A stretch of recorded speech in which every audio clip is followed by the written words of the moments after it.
एक समय की बात है। एक घना जंगल था जहां कई जानवर साथ रहते थे। जंगल के बीचों बीच एक पुराना कुआं था जो अब इस्तेमाल में नहीं था। एक दिन एक चालाक लोमड़ी जंगल में खाना तलाशते हुए उस कुएं के पास पहुंची। अंधेरे में उसे कुएं का अंदाजा नहीं हुआ और वह फिसल कर कुएं में गिर गई। कुएं में गिरते ही लोमड़ी को एहसास हुआ कि वह एक बड़ी मुसीबत में फंस गई है।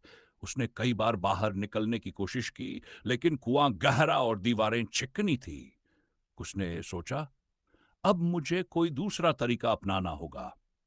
कुछ समय बाद एक भोला भाला बकरा वहां पानी की तलाश में आया। उसने कुएं से आवाज सुनी और नीचे झांका।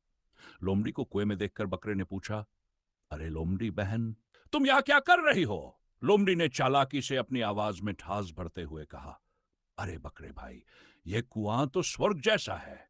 यहां का पानी इतना मीठा और ठंडा है कि मैं तो यही रहने का मन बना चुकी हूं। भोला बकरा लोमड़ी की बातों में आ गया। उसने कुएं में छलांग लगा दी। जैसे ही बकरा कुएं में कूदा, लोमड़ी के चेहरे पर एक चालाक मुस्कान आ गई।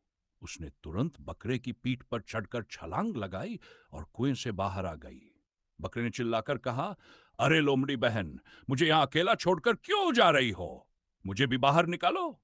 लोमड़ी ने ऊपर से हंसते हुए कहा, प्यारे बकरे भाई, कुएं में कूदने से पहले यह सोचना चाहिए था कि बाहर निकलोगे कैसे। यह कहकर लोमड़ी जंगल में भाग गई। बेचारा बकरा कुएं में फंसा रह गया और अपनी गलती पर पछताने लगा। शिक्षा इस कहानी